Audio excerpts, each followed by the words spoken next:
Mr. Jayan Bhatt is a first-generation independent litigator based in New Delhi. He holds two masters in American and Asian business and trade laws from the National University of Singapore as well as the New York University. He has worked with Clyde & Co LLP in Dubai for more than 2 years before moving back to India. Mr. Bhatt, besides being a rabid, successful advocate, is also a prolific speaker at various platforms. His social media presence is something every law student will be glad to learn about, and he is an individual with firm belief in the greater societal good.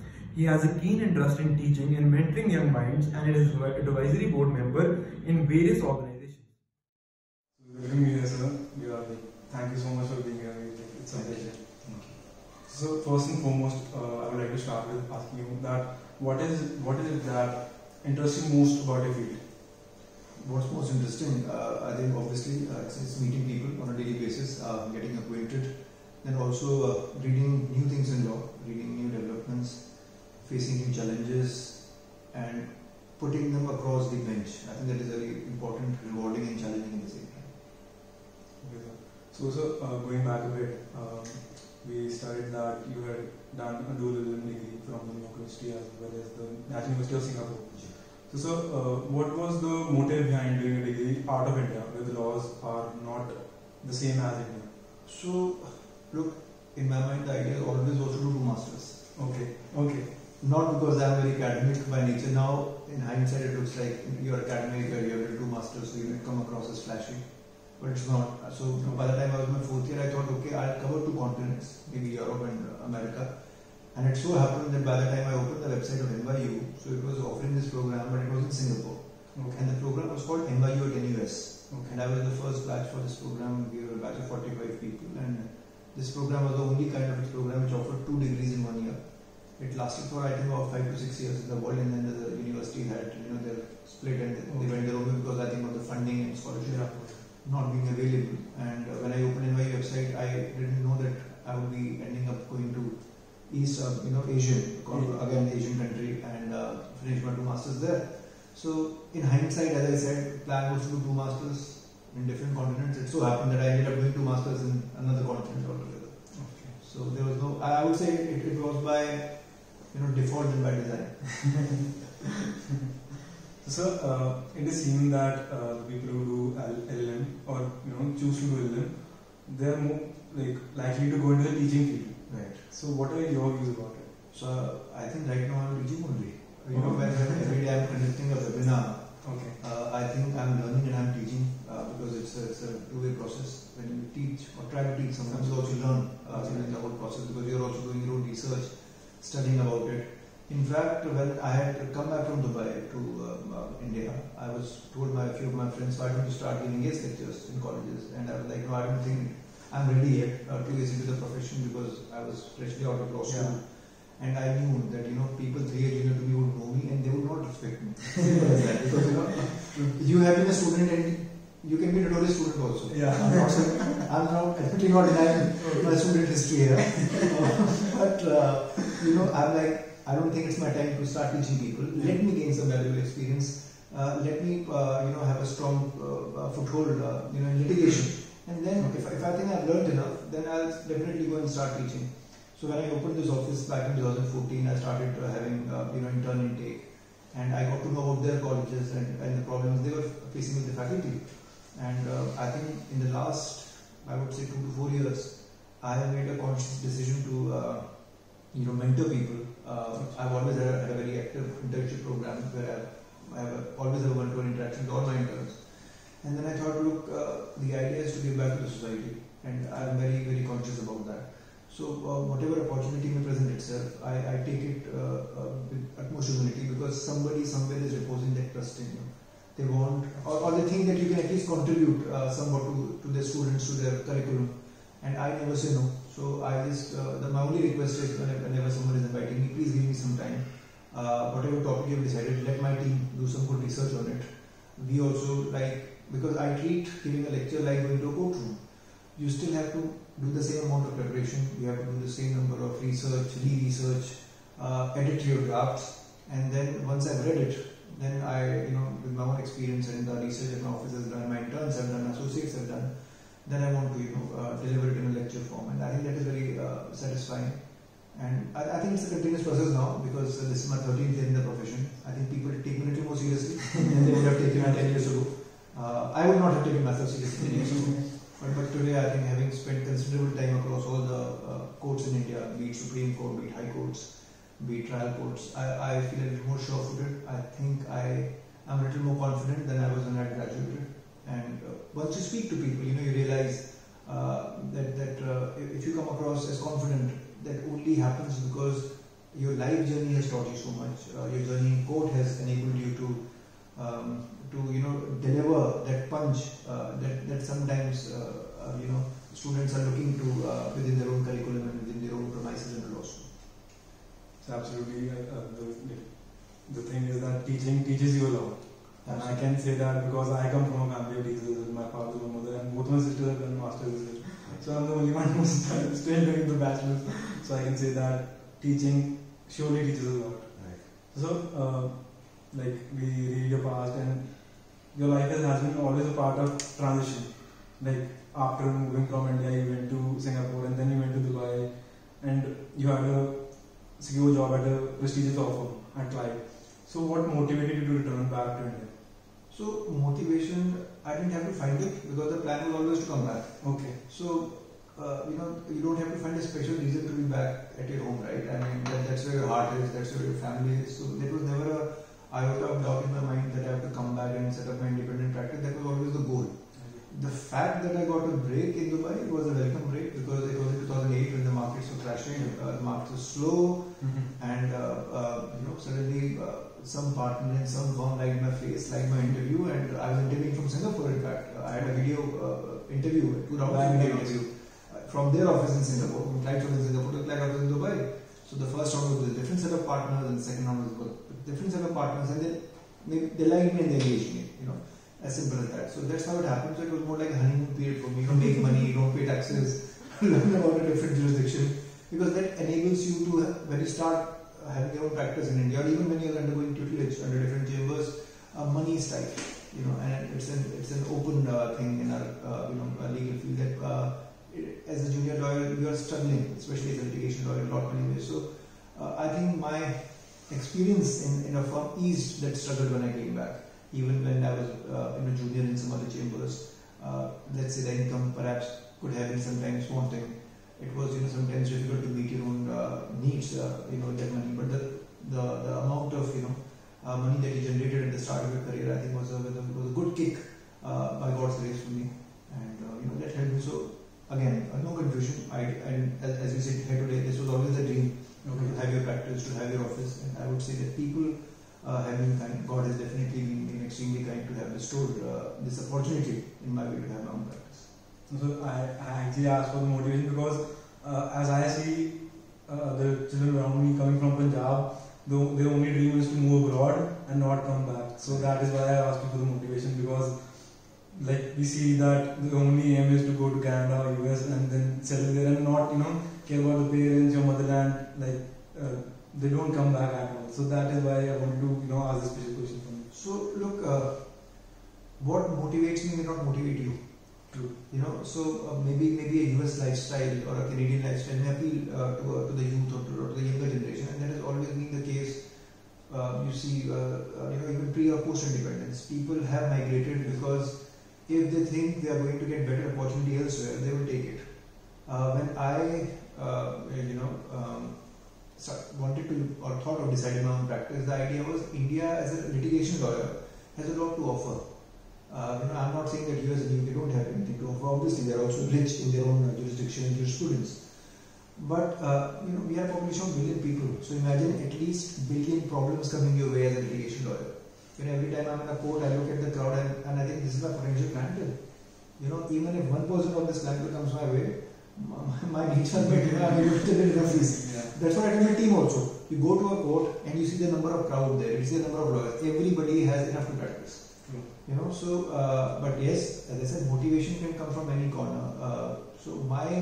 I would not say motivation to go to Dubai, but it was more a need to repay my student loan. I think that was a triggering fact or motivating fact for me, because coming back to India, I don't think harboring your dream to work as a litigation lawyer and to repay a huge loan of lakhs of rupees on your head would have materialized.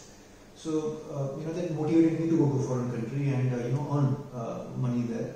And I don't blame youth if they want to settle abroad, want to make money in dollars, have a good work-life balance. Absolutely, but by all means do it.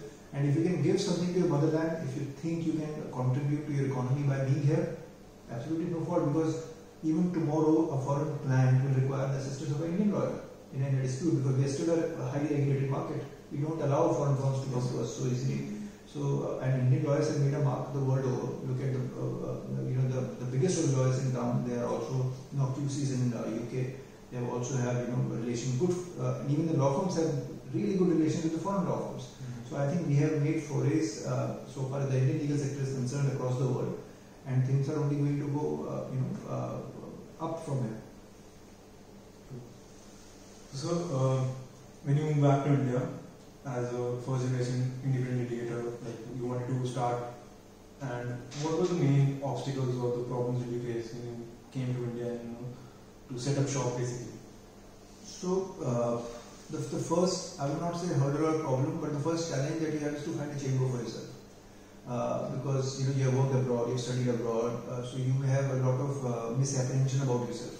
You think you are the best, and let me tell you, that doesn't fly out very long, because the moment you have your ego trip, the society will hit you down like a flag. So that happens to the best of us. I still remember talking to a lot of partners doing my recce in the market, and I was meeting them. And one of the partner, not naming the firm, he was a disputes team, and he said, what money do you want? Even if I have to push your case to a chamber, I'm like, I don't want money, and you're surprised, like anybody will be happy to have you. I'm like, no, I'm not kidding you. I want to learn, and I really want to learn because I've interned here. My LLB has been from here, so I know that one, money, even if it's a consideration for me, will not be handed over to me on a silver platter. That doesn't happen. That's not how, unfortunately, the market works. So I know the quirks of the market. I know how the market has. I've put it into this market, but I want a good chamber. And subsequently, as luck would have it, I've got 3 good law officers to work with. And challenges, again, I would say, money is always a challenge. Even today, in your own practice, you have to ensure that your team, your people who are associated with your office is run in a very smooth manner. Your finances shouldn't be abrupt. Clients should be paying you on time. You should be giving them the services on time. So you always have to be ahead of that curve.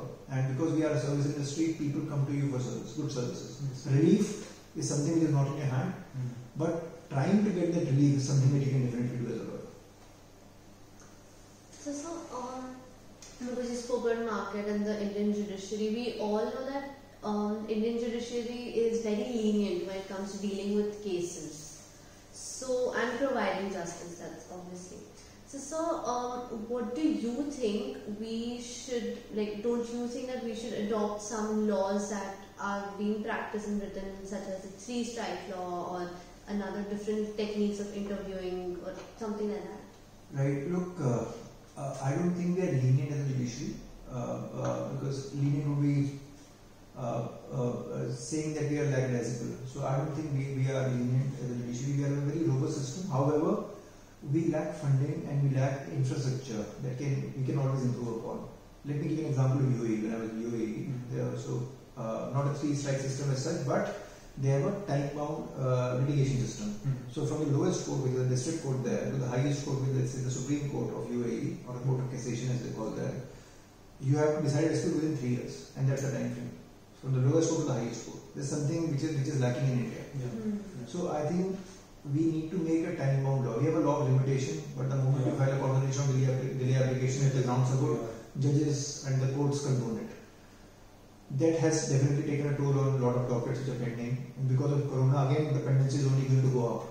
So I think, yes, so far as the leniency is concerned, the court has to be less lenient in terms of adjournment, which they have been in the past. And now I think, at least from the superior court, the lower courts have a sanction that the matters which are, let's say, 15, 20, 30 years old should be decided quickly. So that administrative order is there, and judges are not trying. But then Corona has now come, it has put a huge pause button.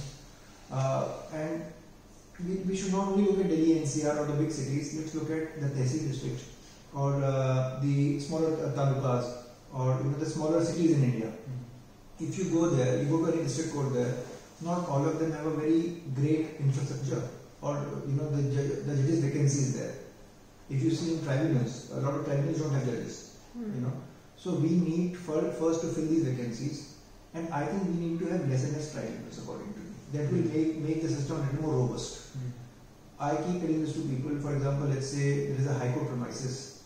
So rather than building 10 different tribunals, why can't we build 10 different courtrooms and give the roster to them?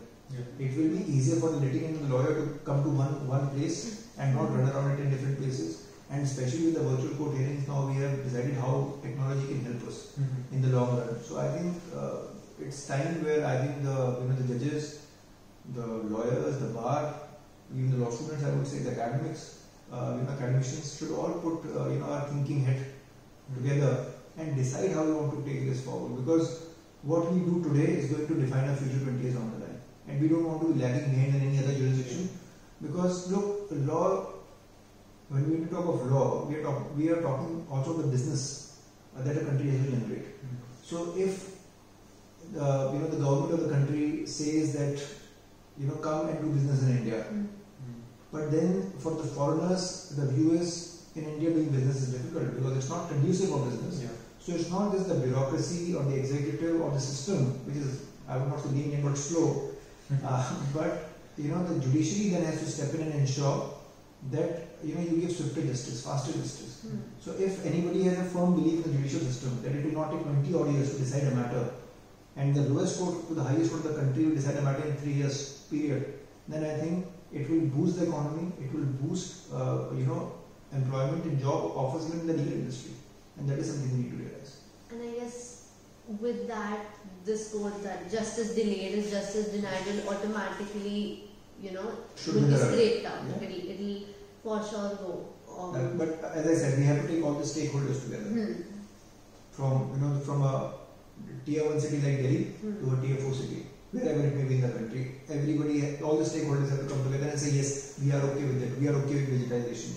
So that is something the government and the courts have to do hand in hand. But the consensus have to match again. That everybody has to agree. I hope that there is no politics in this. There should be no politics in this because we are talking of overall development. We are talking of justice as a last mile delivery, and that has to happen. That's true. I mean, a lot of, even right now, even in news, even everywhere, I see a lot of hurdles are coming up because of which India is not being able to be known as a new brand India, where it's still developing because of these reasons. These reasons also are a contributing factor to it, I feel. So that way I completely agree to you, sir. But so even in recent times, even judicial activism has come up, which is again a very controversial aspect altogether. And don't you feel like it impinges on the functions and power of the executive?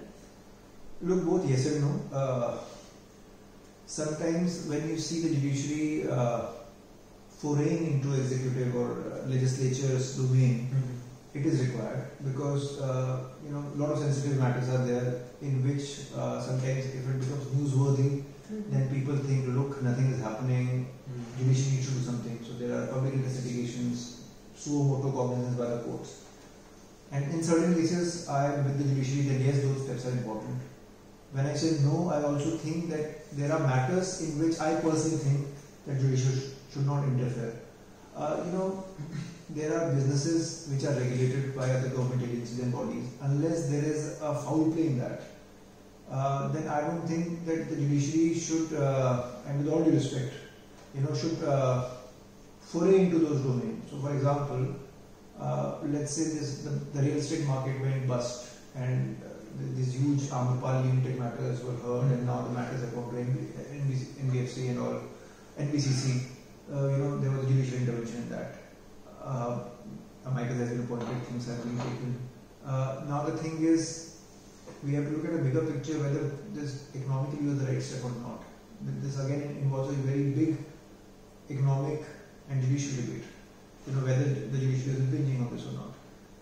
Then there are other things like moratorium things being discussed right now, where RBI guidelines are there in Corona times, where the current debate is ongoing, where the judiciary is saying you should, or considering perhaps that you should be do away with the compound interest or with the moratoriums or etc. Now, look, as I said, businesses, unless there is a foul play, should not be dragged to courts. That's what I feel.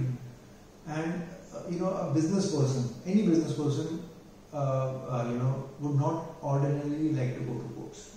Why would you like to go to court unless there is a imminent dispute which requires judicial attention or judicial intervention? Now, if these things happen, maybe the court may be protecting some good people, but in the process, there may be equal number of bad defaulters who may have been continually defaulting and may take the benefit of this. So we have to look at both the pros and cons. So as you say, judicial activism, yes, I would say please do if it is required. Plus, please refrain where you think it will create chaos or confusion. Another example I'll give you. You must have heard of this case where the Supreme Court said that we will ban selling of liquor on the highways. Now there was a national interest involved; it was a public interest. But the very next week or the next day, these high courts were named by the state highways, and the liquor was still being sold in the same shop, or they made that direction, or they made a U-turn and made it a state shop. So, and we are talking about the Supreme Court of India, So. Judicial activism, yes, but was it necessary? I don't know. Because look, a person was invested in opening a liquor shop, getting a license, or running a shop there for so many number of years. Today a judgment comes and the businesses suffer. The pubs are suffering, the hotels are suffering, the bars are suffering. So you have to think, if nothing is outrightly perverse, then I don't think it should be dragged into a court case unnecessarily. That's what my point of view. Because when I'm talking to my clients who are running businesses, when I'm talking to business people in different forums, in different platforms, their grievances are there, and we have to voice our opinions in the right manner to take it to the judiciary. They are a very important stakeholder of our society. And again, as you are budding lawyers, and we are practicing lawyers, we have to think of a collective response by which the economy, the country, and the judiciary altogether doesn't suffer, and we have to devise the mechanism in the right manner. So what is your take on the suggestion that the government came up with to streamline the judicial employments, that's by the introduction of the Indian judiciary, the Indian judicial system? As in the centralized, like UPSC or I think it's a good move. I don't know if it will be implemented. There's a proposal, but implementation always takes time. See, if UPSC is centralized for all the bureaucrats, I don't see why Indian judiciary should be any different. We are still providing service to the people. It's still a government service. So I think it's a good move, but I don't know how many roadblocks it's going to hit before it eventually sees the light of the day. So only time, and that's why I say not everything needs to go to court for an adjudication. For example, 3 farmers bill were passed. Again, the moment it's passed, you take them to court. So not everything has to be controversial, not everything has to be political. But yes, it's not just the case with India, it's the case with any number of countries, because court is the last bastion for people's hope. Having said that, take these to court, but then it should not imply that one case is hogging all the limelight and the time for other cases. And that's why, again, go back to my point that we need more number of judges. Even today, I feel Supreme Court needs more number of judges. There is a sanctioned set of 32 judges for a population of 1 billion people. And I'm not talking about Supreme Court of 70s or 60s or 50s post-independence, where only very important constitutional matter used to go there. Today, an MSCT matter is also being heard, a matrimonial matter is also being heard, and any XYZ matter is also being heard by the Honorable Supreme Court. So much of our time is consumed by a very superior judge in our country listening to 50 odd matters of such nature, which are not of constitutional importance. So we have to make our high courts either more robust or maybe create another hierarchy of national appellate body. But I'm against creating a hierarchy because I don't want to dilute the system further. It's a good 3-tier system which has been in practice. So either make Supreme Court judges to 300. I don't know. If that helps, Still do the maths. 300 to a billion is nothing. So make 300 number of judges so that they can hear every matter. So at least one good judgment comes and then it puts the matter to rest. I'm sure it's a lot of headache for judges to be reading random files every day because on a Monday, Friday, you see the files flying off the docket like anything because so many of the matters are frivolous in nature. So we also have to be considerate to the judges who are spending time and energy in reading those files.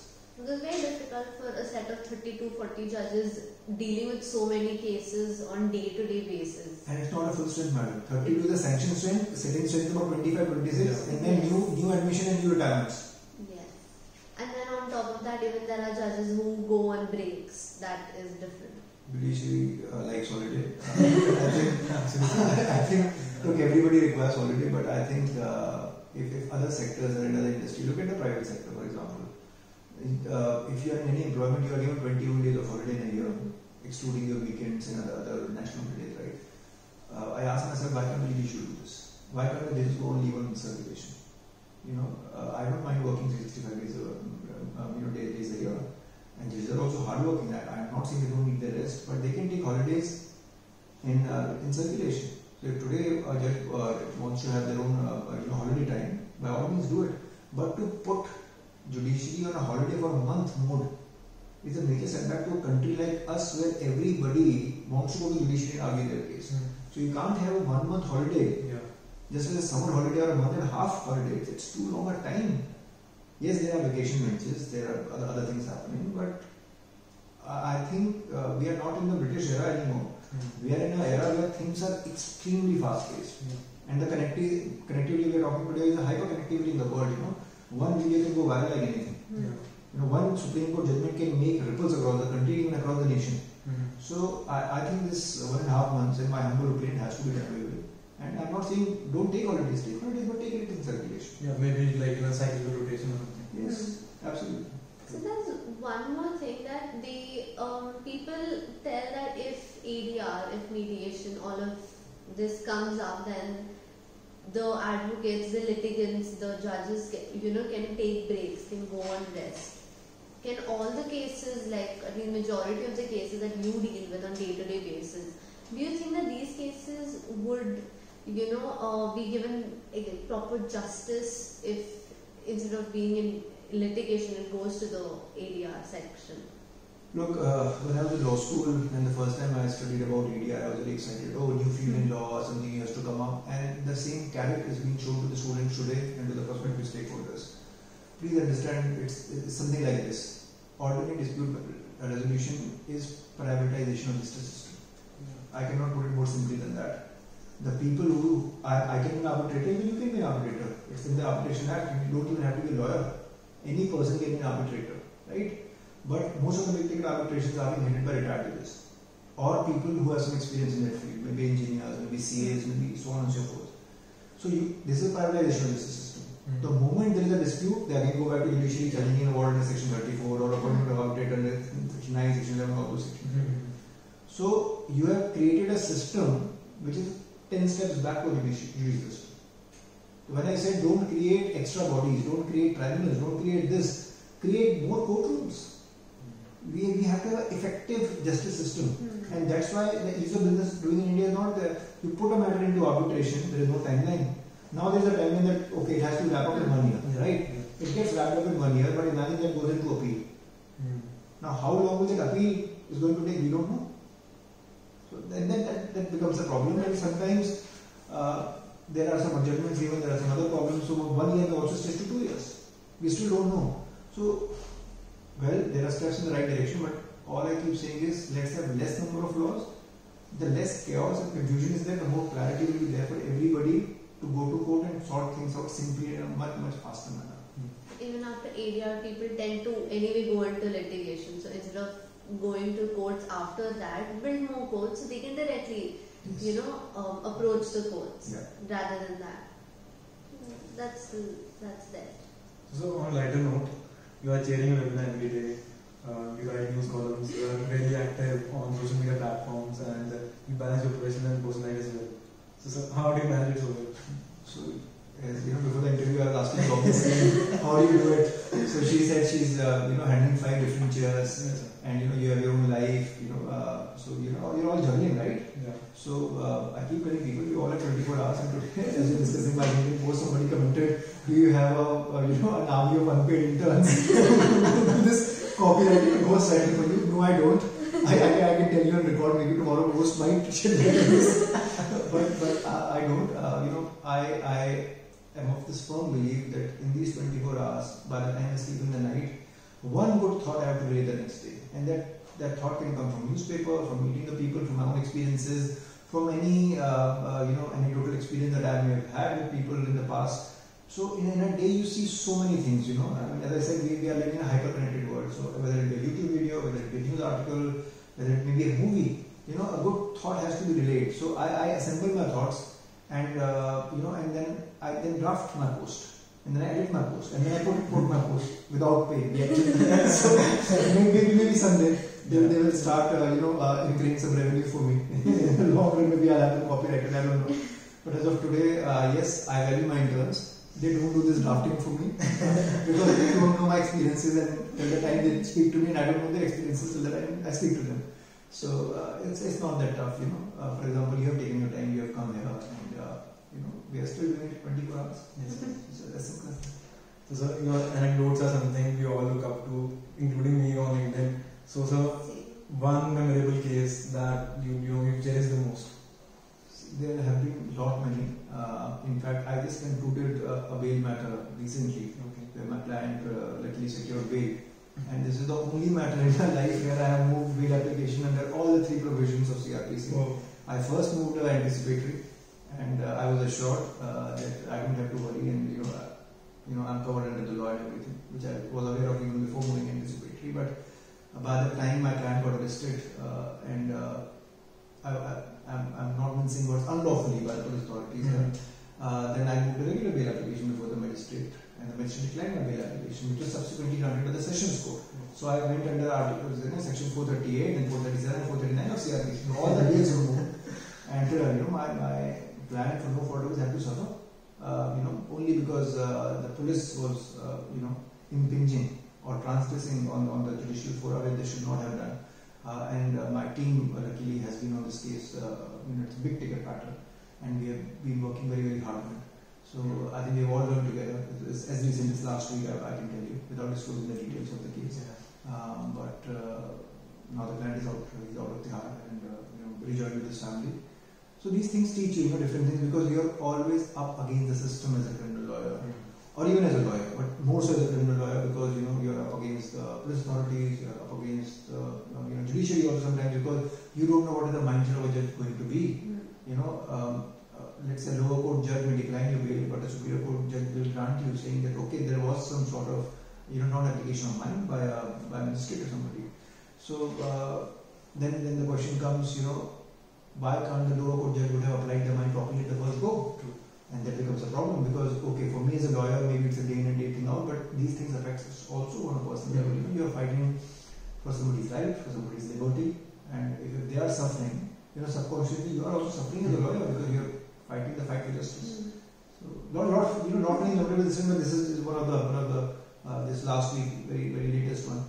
But I hope things change for better in education. I remember, I was going through LinkedIn and I came across one of your posts that about how to make your CV, and that helped me so much. I every day work on my CV, where it said that a CV should not be more than a page or 2. Yeah. That is first. And second was a very nice lesson I learned when I read one of your LinkedIn posts, where you said that you were interning with someone, and there was a woman who had come, and she gave her visiting card and said that it was an illegal firm or an illegal company or something. I am sure you remember already. Yeah. My first job, there's a beautiful Russian lady who had come, Yes. and her business card only had a name on it, that's it. Yes. And she wanted to buy me a car. Wow. Yes. And the last line had written that your senior just said one thing, that is, a good night's sleep is more important. Absolutely. So you give so many great, piece of advice. What is that one piece of advice that you have received that changed, still helps you? Look, I believe that be honest with yourself and be honest with the system, because we have too many good players in the system. We have honest and hardworking judges. We have really honest and hardworking lawyers, law students, staff, court staff, mile staff, whatever it may be. And by and large, it's a very industrious profession. people who will tell you, okay, shortcut helps, I'll negate them. There are no shortcuts. There's a lot of hard work for anybody, and it doesn't matter whether you're starting out or you're 10 years into practice or you're 40 years into practice. People respect you for the goodwill that you keep building along the way. So today you may take the name of the most famous lawyer in the country, or the most notorious lawyer in the country, or the most infamous lawyer in the country. You will know about them because there has been a grapevine about them. Because there is no smoke without a fire. But by and large, people still respect the judiciary because we deliver every day for this country and for the people of this country, and I think that is very important. Don't look. Money is important, but don't run after it. Especially in litigation, I would say, because it takes time. It takes a lot many years for you to be established, for clients to have that faith in you, and to date, I have a very, very firm belief in judiciary.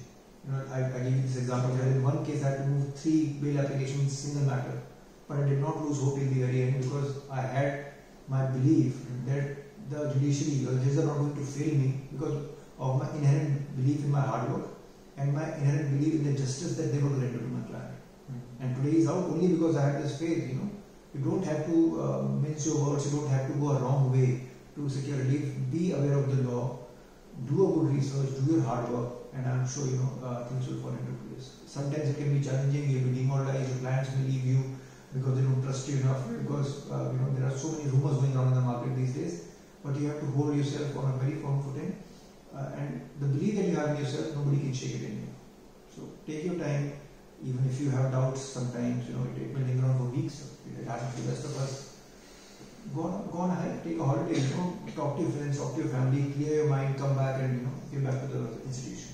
So you said that you love interacting, you love meeting new people. So when you talk to them about law, have you ever come across someone, for sure you must have, that they have some misconception about the Indian judiciary, whether it's a law person or a layman, whatever. So what kind of misconception do they have, like in majority? So I think most of the people think that judiciary is like Jolly LLB. To be very frank, that's what the image that they carry. I remember when I was still a junior, a client of mine had an arbitration matter, and it was pending in High Court, and I told him to come to this court and meet a pass for him, and I had to rush. So by the time he entered the High Court, he saw all the high-end cars being parked. And after the matter, he's like, I didn't know that lawyers are so rich. I'm like, you have no idea. People have these misconceptions. I'm like, look, lawyers do make money, and good lawyers do make great money. So it's not about that. And then sometimes people are disheartened. They may have been given the wrong advice, either by their own colleagues before coming to a lawyer, and when they talk to you. And everybody, I think today's day and age also Googly, so it depends how much of electronic footprint you have. And sometimes I've been approached by people, saying that we know about you, or we have heard of you, and we have seen your webinars, and we would like to engage you, and this and that. So that gives you happiness because I am what I am because of the system I am in. The system has given me so much, in such a short span of practice. And it's only because of pure hard work behind it. There is nothing else to it. I'm a first generation lawyer, no backing, no godfather, nothing. And when people come to you, you feel happy about it. So, as I said, that's why I like meeting people. So people are meeting me not because I am ABC's son, but because I am me. And I think that's extremely satisfactory. So when you talk about your early days, you worked in the chambers of Mr. Sibal, Mr. Jadhav and Mr. Hashmi. So how do you describe the experience overall? Phenomenal. I think I had tremendous learning curve everywhere. So I encourage people, to practice in multiple offices because it gives you a different perspective and different learning criteria. And I keep telling people my life has been reversed because no one thinks that from a firm you end up in trial court. People know that from a trial court you are going to become a partner someday. Yes. That is me. But please work in as many offices as you get an opportunity to. Be a little selfish. It's important because when you are selfish, you learn more. But that does not mean being self-serving or not being serving the society. When I say selfish, yes, be selfish towards learning. Be selfish in achieving your own goals. Being self-centric about loving yourself. That's very important. Once you have captured all those grounds, serve the society. That's also important. And so, if you had to choose between one of them, I was having this question 2 days ago. Look, it's very, very difficult, but I think my last stint with the Rashish sir, in Tisari was extremely enriching. I think that gave me the real motivation and the confidence to be on my own. Because when I still remember my first day sitting there, I reached in the chamber in Tisari. It was in the civil side, and the clerk had opened the door. He had gone to the court to look after the cause list and everything, and I was only sitting. And chamber sizes are very limited. So I was telling myself, okay, you have done firm, you're the senior, you have been in Supreme Court ever, and now this. And nobody told me to choose this path. I'm like, iske niche kuch nahi hai. This is what it is. And he has really been a great mentor to me. He has guided me. He's always given me free hand to argue matters, do cross examination, file appeals. So I think that sort of tremendous experience and exposure has made me what I am today. Obviously also with the blessing of other offices where I worked previously, because what I do today is a mix of the learnings that I've got from all of them. So now COVID has hit. Yes. And hopefully it's going. Yes. But before COVID, how was your life? What was your routine? Because even when there was no COVID, when it was normal, even then you would go for conferences, seminars, or if not webinars and actual conferences, go to colleges, visit guest lectures. So how would you manage all of this while you're dealing with such tough, complicated cases as well? So as I said, 24 hours, one, and I always plan my travel. Whenever I'm getting an invitation, it should not be clashing with the matter. I'm more than happy if the event is falling on a weekend. It's doable. It's falling after court hours, especially after 4:35. It's easy to do. Even most of my webinars I do at 4:35 in the evening, because I'm done with my court work. I'm done with most of my meetings, and I try to wind up a little early, because one thing that I learned from the time I started my career is to have a good work-life balance. So I don't want to hang around for more than 8 or 9 in the evening. You have your own life. Live that. Do your work efficiently. I think that is very important. So pre-COVID, post-COVID, I would say, because of all these webinars, perhaps my visibility has gone up. I'm hoping, because everybody is on their phone, everybody is homebound or working from home, and they check LinkedIn. It's a different platform. Not as spicy as Facebook or Instagram or maybe Twitter, but it's a good platform to be in. I have not forayed into Twitter yet, but I'm told that Twitter is also one of the popular forums. But I'm not that greedy, so as to say that I have to be on multiple social media. I think it's a great platform, and through this platform, people who are serious are on this platform, and if they want to reach out to you, they'll reach out to you. So it doesn't matter, and it's all about planning. How you plan your 5 forums? I plan my day-to-day webinars. It's that easy. So how was your day when the lockdown began? It was full strict lockdown, everything shut. So market had tanked, courts were shut. And you I all thought, your cases. no, I thought 12 years of practice now, maybe I'll go and become a farmer. I was in a shock, and so my friends and my colleagues, and I called all of them, and we were just thinking, what is going on, when do you think the market is going to pick up? And I can tell you that yes, industry is picking up day by day, and people are coming to courts more and more. Courts can't be done away with. It's the oldest institution for human civilization. So yes, when COVID hit, it was extremely challenging, because I did not know how would manage my affairs, where are the next bit of plans going to come from. So there was a lot of uncertainty, just like every industry. But I would say, by God's grace, legal industry has been one of the good industries to be in. I don't know about the number of layoffs vis-a-vis your tourism or your aviation or food industry, but we have been touch with getting matters on a regular basis. My team has been busy. Though I have not hired any more people, I still have a good team of 5 to 6 associates for me. So that's the strength that I have been able to manage during the lockdown. As pre-COVID, post-COVID, the same thing is there. So I would like to help out more people if possible, but for that I think I'll have to have much larger practice and a chunk of market share before I do that. So I can engage more people, more freshers, more experienced lawyer. For that maybe I'll have to work a little more harder than I'm currently working. So you are a great advocate. I'm sure all the students, everybody want to just intern with you, want to work with you, want to learn with you. Me personally. No, so I mean, like during lockdown and everything was shut, you would have like finished all your pending cases, like जो भी written statement करना था, claims लिखना था, everything done. So look, even if you finish it, the law is a constant field, right? I mean, you may have finished one of it bleeding, the other party will file something and then you have to file something against it. So different cases give you different flavor. And as I said, India is a country where problems for people never seem to subside. Unfortunately for us, because otherwise laws will be out of law. So if people are troubled and if they don't create nuisance, if they are not notorious, how will lawyers like us thrive?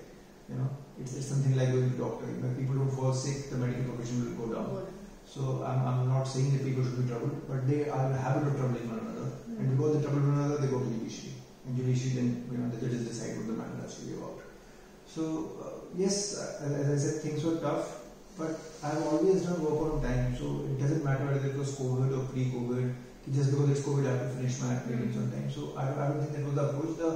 The bigger challenge was without going out, without socializing, how do you reach out to people? And I think that is when I started putting maybe 5 to 6 posts on LinkedIn every day. I still put one post every day because it's a personal challenge to me. I know people have messaged me personally on LinkedIn so many times saying that we look forward to your post and if something to learn. And not students, people from every corner of the world now have reached out to me on a DM and then they encourage me, they inspire me.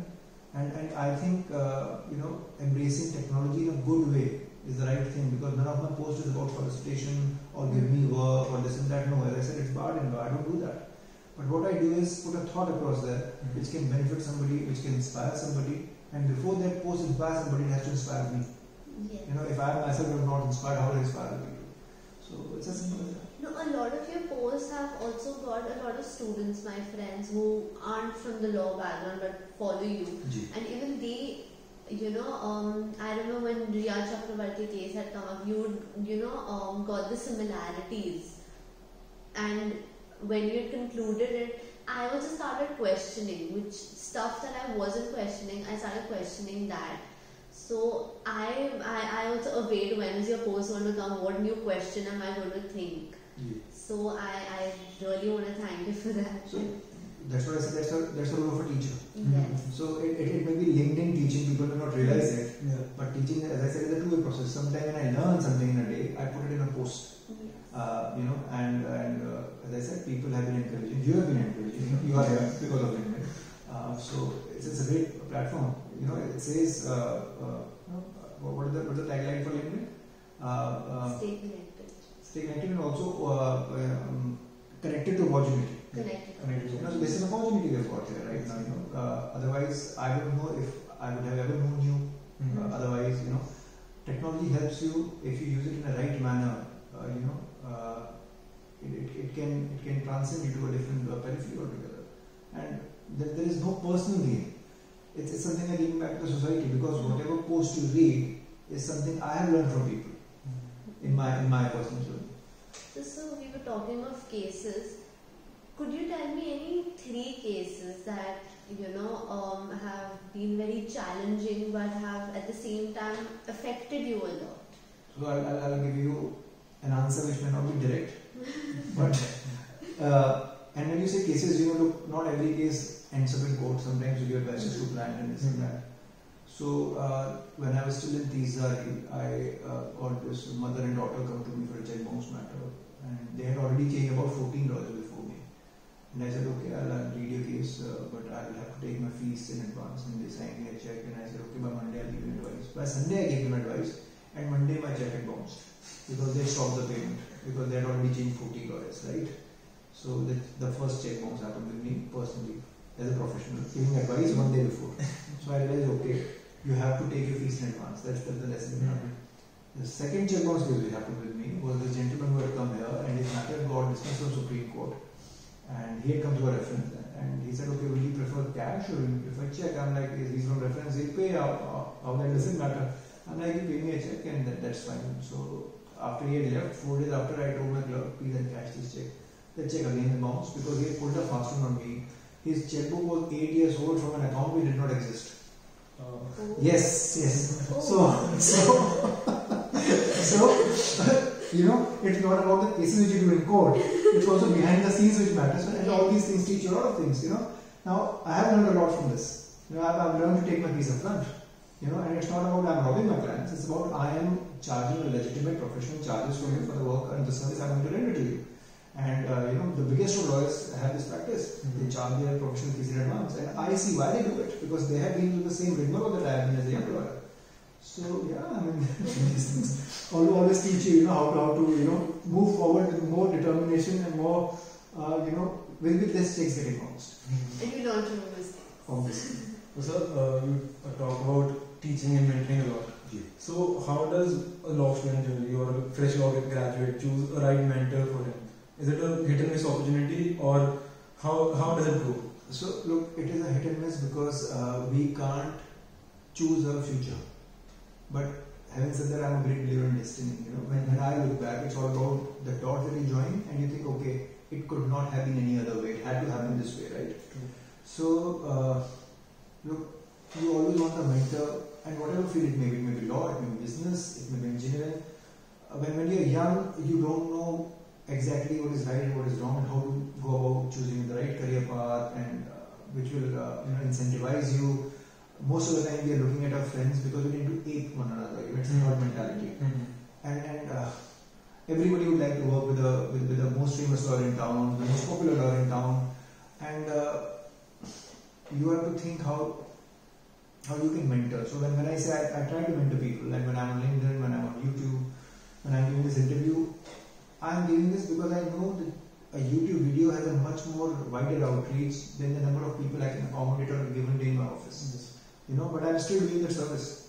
If let's say if there were 6 to 8 interns at a given time in a non-corona time, and I would, you know, interacting with them. Today, I'm interacting with at least thousands of people online. So that's the jump that you see technology doing, and I think with the youth, especially, you know, all of you who are young. There is so much available today, so much of data, so much of interviews, so much of discussions, so many webinars available readily today. So you don't have to go find a mentor per se, because I'm not saying YouTube is the biggest or the best guru, but YouTube is a platform where you can learn whatever you want to learn if you have the willingness to learn. So you can find my videos, you can find any other lawyer's videos, you can find any business person's video, and you can learn from them. So, you know, mentorship today, yes, it's a must. I'm not saying it's not required, because you can only, having praised YouTube, the flip side is you can only learn so much online, right? And it's an infodemic. If too much information is thrown at you, you will get confused, and that has always happened from the past. This information today has become digital, but this information is being decimated by who? By people like you and I, by human beings. And human beings have always, by word of mouth, have relayed information, and that's why people get confused. Because if I tell you, look, A thing is right or B thing is right, and the other person doesn't know Z is right and Y is right, you will get confused. And that is where I think the role of a practicing lawyer or a judge becomes important in reducing the chaos. And that is where I think we have to move on, both in terms of as an academician or as a mentor or as a teacher or as a lawyer or as a judge. I mean, they have a practical knowledge. Like even as a student, I prefer personally that, you know, we are given mentor, like an advocate, as a mentor who is a practicing advocate, because they have practical knowledge. They know how things work, rather than professors or deans or somebody who used to practice now, because they know कि current time में what is happening. So sir, talking about, you know, colleges and studies and all, do you support the culture of moot court? I mean, because absolutely, they completely different. I was an avid mooter myself, and I'll tell you 2 reasons why I became a mooter. I started mooting the moment I entered 3rd year of law school. You know, because then you are in a midlife crisis. Both of you are in the 3rd year, so you are in midlife. I was right there, and I told myself, look, this is a good way not only to hone your skills as a lawyer, to know how to deliver an argument, to know how to do research, but also to travel the world. So it lets you travel, and I wanted to travel. I wanted to go out of schools and colleges and competitions and mingle with new people, and that gave me that opportunity. And slowly when you start winning and performing in moot courts, your name also comes in circulation within your law school. People start giving you a little more respect that you may not have deserved earlier. So I still remember that this table that you see right here, the small one, is the first moot court I won in Mohali. In fact, Army Law Institute. So Salim moot court competition. Mr. Salim.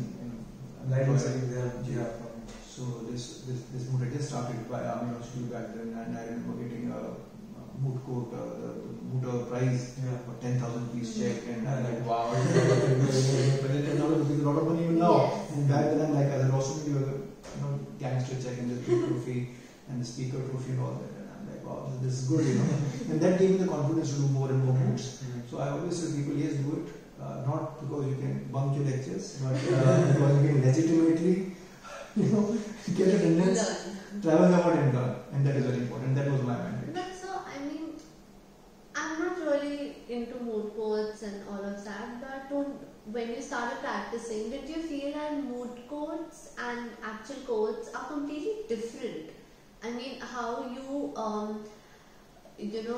drafting, yes, but how you, argue, how you talk, how you behave, everything is completely different. How you address the judges, how you address the panel is completely different than what you actually do in actual courts. How the entire behavior is different, both ways. Right.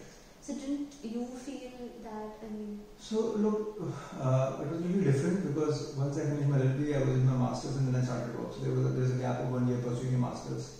And when you're in a firm, you're not arguing with your partners. You're only taking orders and doing stuff. Basically, as a first year associate, moot courts are glamorous.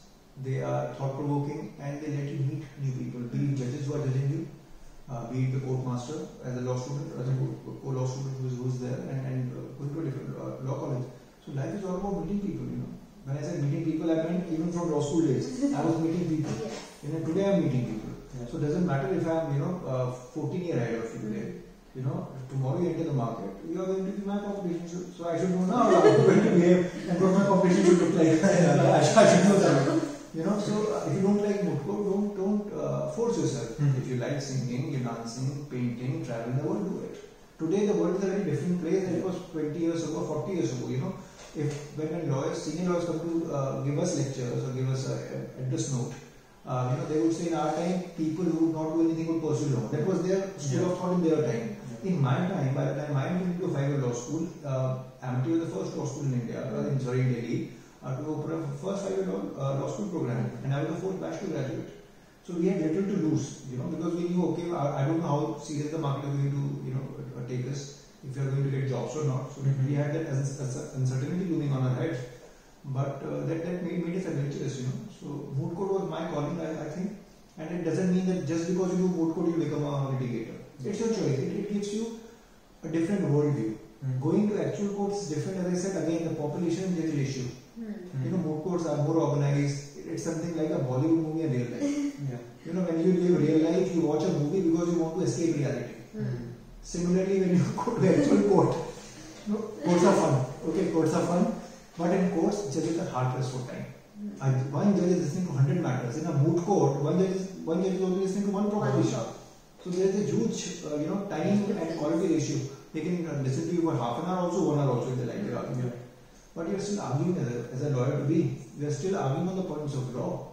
And that you have to crystallize when you become a practicing lawyer in a limited time, how to give that capsule argument to a judge. That's, I think, the learning curve that you have to learn. But again, in a court you meet your other lawyers, colleagues, you are looking at different judges, you are arguing before different judges, you have different set of challenges, different plans who are coming your way. So again, see, ours, as I keep saying, is a very social profession. We have to meet every type of person under the sun. And that what makes lawyers, the brand that they are. People look up to us with a lot of respect, and it's a noble profession for a reason. Because at the end of the day, they know that whatever trouble they may have, only the court and through the master key that you hold by reading the law, you can solve it. So do you feel for students who don't opt for moot courts or who aren't into moot court, that the university should also introduce some new competitions, like maybe client counseling or mediation competition or something like that. So all these things I think are already happening in broader law schools. Yeah. It's a good thing, but I think whenever a festival or college festival is happening, there should be intermingling. Mm. You know, don't make it legal centric. Yeah. That can become monotonous, boring. And I'll tell you, look, as a lawyer, you are connected with every part of society. Mm. Whether it be Riya Chakravarti, whether it be a copyright violation, whether it be a trademark violation, Bollywood, Hollywood, Tollywood, whatever. If there is a legal trouble, they will come to you. Yes.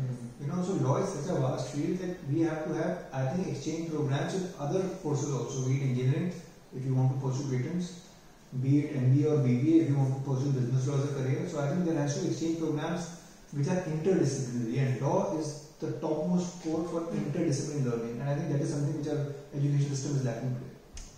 So do you feel that all the competitions are important, or do you feel that the university should just focus on maybe, put more importance on one kind of competition, so the student, whatever skills the student possesses, they can enhance it more, they can work on it more and make them better advocates? Look, I think there is a need for overall in the system. Mm. I think the current education system is lacking in too many ways. Number one, I don't personally think 5 years is the right timeline for a law course. I think 2 साल में हो जाना चाहिए. 2 years is according to me more than enough. With 1 year of compulsory training, maybe +1 for a compulsory internship that you have to do. 5 years you are studying, putting so much of tuition fees, and I'm not talking against any college institution. But imagine this, even if you spend ₹1 lakh in 1 year, average में लेके चल रहा हूँ, tuition is expensive these days, 5 lakh in 5 years, plus boarding and lodging if you are not in your native town, and then there is no job guarantee, right? So I think the bar council and the college have to be collectively responsible. One, to not have too many law colleges, because otherwise you don't want to create salesperson, you want to create lawyers, and there's a difference. We are not in the business of selling law. We are in the business of interpreting law. We are in the business of reading law, giving justice to people, and that requires a lot of time and effort. It's not a product by which you will go as a salesperson wearing a tie and say, okay, please, I want to sell you this, and they will buy this. Our market is very, very different. It's very labor intensive. Requires a lot of industry. So I think too much mushrooming of law schools or law colleges in the country has to be curbed. I think some mandate has come from the Bar Council of India saying that no new school will now, or college will be given a certificate to open, because there are too many of them now. So I think that has to be stopped, because parents, when they send you for education in India, education is a very big sector. Because everybody wants their kid to be settled, have a nice placement, pay package, etc., etc. It's fine. But then there is no guarantee. You can look at the data or the maths. How many students are graduating every year? Add to this corona, the unemployment, and this unemployment is only going to compound in the years to come. So we are heading in the same direction that US headed so many years ago, because in US also the legal education is expensive, then people take loan on their hand and they have to leave it. So the idea is first curb the admissions, limit the number of students. When I went to law school, there were 80 students. Now the same law school has about 200-300 students a batch. People don't even know people. In my batch, everybody knew everybody. So there was a close-knit, very warm atmosphere, very collegiate atmosphere. That has to be the purpose. So unless you increase the number of judges, as I said, please don't increase the number of law students. We have enough. We have seen that there is a certain boom of the law graduates or the field of law emerging as on the level of what engineering or MBBS was at one time. In the same direction. But not enough jobs are being created on the same level as that. So look, if you have done BBA or MBA, chances are some factories, some industry will still engage you. As a lawyer, you cannot go into a production factory and be a part of that, because that's not the training that you get. Your training is to either be an in-house lawyer, or be a think tank person, or be a policy making person, or be a judge. Our industry is, again, it's a intellectual industry. I'm not saying other industry are not, but our industry works in a very, very different manner. That is something students don't ask themselves these days. I think about this. It's a very serious challenge we are all facing as a society. So when we talk about the large number of lawyers being churned out every year, and most of them being first generation, and like lack of mentoring or lack of opportunities or whatever the case may be, there seems to be a a view that nepotism exists in the legal fraternity, as in that a first generation lawyer may not know who to approach and the right sources and ways to go through and become successful as compared to a second generation or third generation lawyer. So what are your views about that? Look, nepotism is there in every industry and you can't fight it, sorry. And one has to stop finding fault with everything in life. Look, if today you become a lawyer and tomorrow your children want to be practicing lawyers, would you not promote them? And by promoting, I don't mean shamelessly promoting, I mean creating opportunities for them.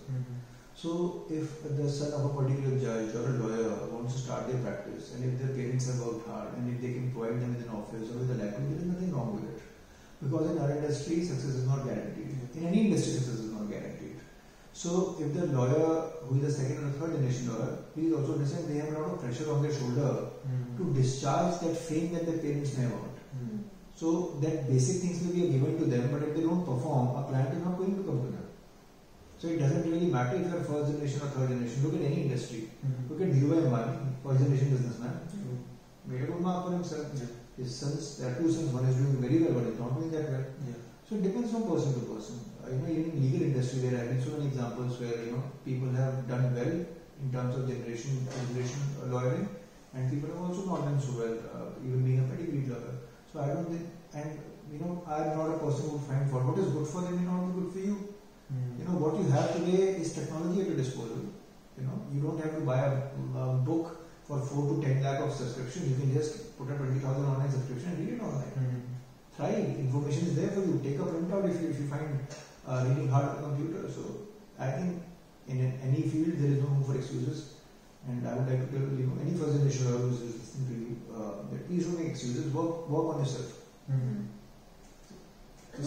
First generation lawyers, I think, do face slight problems being a second generation who is also doing law. I feel that because, if your parent, like my mom herself is an advocate, she deals with these other advocates, she works with them, they are already familiar with my face, they know my plus and minus points. It's easy for me to get internships or any such thing. No, my mom doesn't help me with it. My mom, her already deal tha before I started law, and your mom will just help you with one internship in the beginning, give you a kick, then do whatever. It's you. But I feel that a lot of students meet second generation. It's easy for them to go to the courts because they've already seen that. They already know that. They've seen their parents drafting. They've seen their parents already having great books, and the parent itself can become their mentor. But the first generation lawyers lack that. Look, madam, I also face this problem, but you have to create your own inroads. And how luck will pan out, no one knows. What the future holds, no one knows. But you have to live in the present and you have to work hard accordingly. Let's say, as a first generation, if I didn't get an opportunity to work in a particular tier firm, should that demoralize me? It can be a temporary setback, but it can't be, it cannot be future defining or life defining moment for me. Are there only 4 firms which are operating in India? No, India is a huge country. You have to realize that. You don't realize that.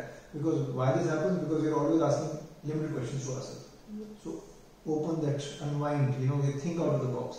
Think what is best for you. Today, you can be anywhere in the world is sitting at home. Working from home means working for any company in the world, for any country.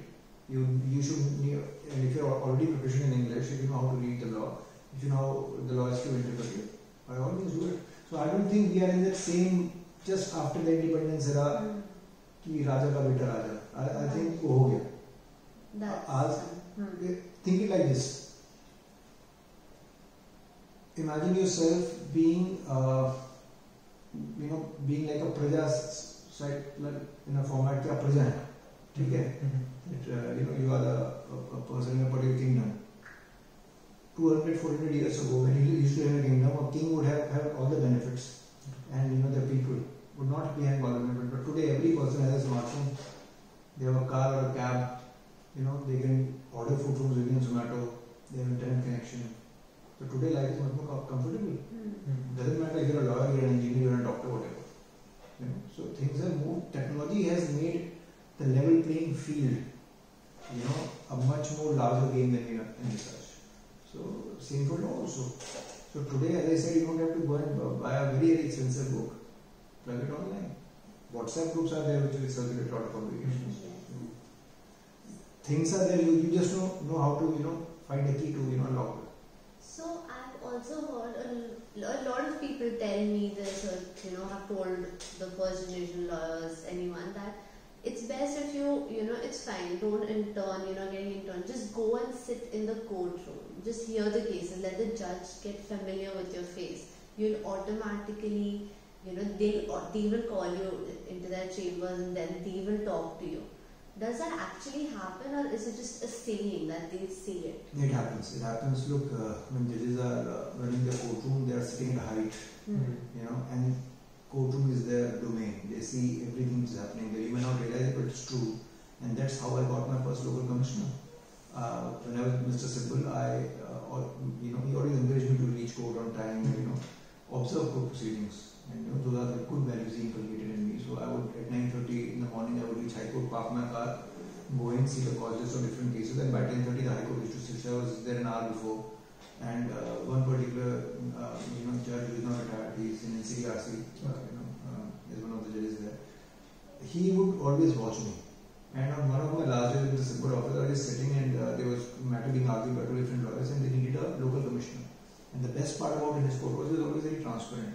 So he said, young man, you get up. And a friend of mine was sitting in front of me, got up with him. He was having a French beer back then, my batchmate from law school. He said, not you, the young man behind you. So he was looking bold. So I told him, you keep French beer and this is what is going to happen. So he used to, come and see me every day. And then, he said, are you okay to be LC? I'm like, yes, my lord, I'm okay to be LC. And he gave it to me. No connection. I did not know him, but he saw me coming to court every day for 1 year. Things pan out. I'm telling you from my also personal experience. So yeah. Even I tell from personal experience, my dad told me and mom that he tells me this every time, that it's okay, your mom's an advocate, that does not mean you will use her contacts. Yeah. You have to build your own identity. Treat yourself as a first generation advocate and you will be a great advocate. That is true. Go to the court and just sit there. And I've done that. I was interning under an advocate in my first year. She wouldn't really give me too much of work because first year student, not too much of knowledge of law, and she would just tell me go to the High Court and just sit there. I interacted with so many advocates and so many judges just because they saw me just sitting there, not understanding what they are saying, but would just take a note of all the sections, all the laws they've been talking about, go home and research This about. is in Bangalore. This is in Bangalore. Yeah. So I feel that's a great way for first generation advocates to learn better, learn more. Our industry is very reciprocative and very warm. They always help each other. Yes. And no wonder, the lawyer association, whatever you see, the bar is very, very, closely knit. And they help each other in the time of difficulty. And that's the beauty of the profession. And I think one thing, that you can count on with the legal brethren is, or the sisterhood, is that they will never let you down. Yes. So coming to the end of the segment, how would you encapsulate your overall experience as a litigator? So, as a litigator, life has been with lots of ups and downs, obviously. But I think that's a good thing because, like I said, that, it's like living in a heartbeat, it has to keep moving. Because it's still there, you're gone. So, there is no dull moment, as a litigator, as a lawyer. There's always something to learn every second. And that is something I look forward to every day. And one question that I always ask myself is that, am I going to be an impediment today or am I going to be a facilitator to the cause of justice? So yeah, that's that. That's good. So we are done with the interview, but we have planned a small game. Sure. It's agree or disagree. No. If you want, after the question, while you're answering, you can also give an explanation. It's up to you. No. Because there are some questions. All right. So the first question is, in 2019, in an interview with Bar and Bench, Advocate Fali Nariman Sir said, if you don't address them, as in the judges, if you don't address them as your lordships, you will not be elevated. This sort of inflated ego exists. So, does it? I don't know, madam. He's a senior. He's whatever it is. Okay. No comments. No comment. How do you address a judge? As I said, no, I don't know Mr. Garan. He's a designated lawyer, very eminent lawyer. I don't know. So that's also a belief that that's what Sanjay Hegde sir said, that if a lawyer does not stand up for an unpopular case, he isn't doing his job. See, it's not about popular and unpopular. You just stand to represent a client in a given matter, and a case may be popular and popular. A lawyer shouldn't be. He must be neutral. I mean, every advocate has dealt with a lot of unpopular cases, but that one case makes you popular. I hope there are more than one in my career. Maybe popular. Yes, no, absolutely. So I feel that advocates, the group of advocates, they are one of the major groups that contribute in the making of a new India. So do you feel that a lot of senior advocates in our profession, in few instances, are one of the hurdles due to which India and Indian judiciary are not able to come up to its actual level? No, madam, I'll disagree. On the contrary, they have been a great motivator, because of whom great judgments have been written, and many have moved ahead. Had it not been for the lawyers, I think things would have been drastically negative. So don't you feel that if a lot of, not taking names, but if a lot of advocates after every judgment don't file a PIL and stop the judgment, because of that PIL, the court then use a temporary injunction? Do you feel that if that PIL wasn't there, even though the judgment is very meaningful, but they still file a PIL, and then there's temporary injunction? If that... So, as I said, look, PIL is not a problem. We have to have a time-bound litigation. Yeah. That is, I can agree. So, could you also throw some light on a statement, rather a question asked by advocate Indira Jaising ma'am, that why does the constitution have to stop where the personal law begins?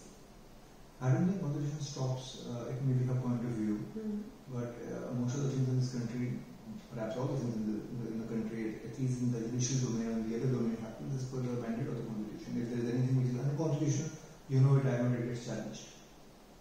So at the end of the day, constitution is It the relates, highest. yeah, it's the highest. Even if any law overlaps the constitution, it's still the constitution. Supreme Court is there. Yes.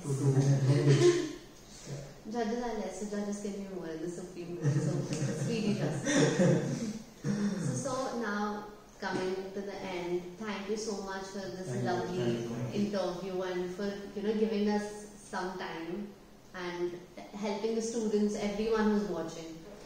Some knowledge, because every time you say anything or your interviews, when we read your interviews, your posts, we get to learn a lot of things, we get to question ourselves a lot, every thought. So thank you so much for this interview as well. So it was great meeting you and great interviewing, and thank you so much for answering all the questions. I hope I could answer the favorite. Absolutely, so you answered all the questions.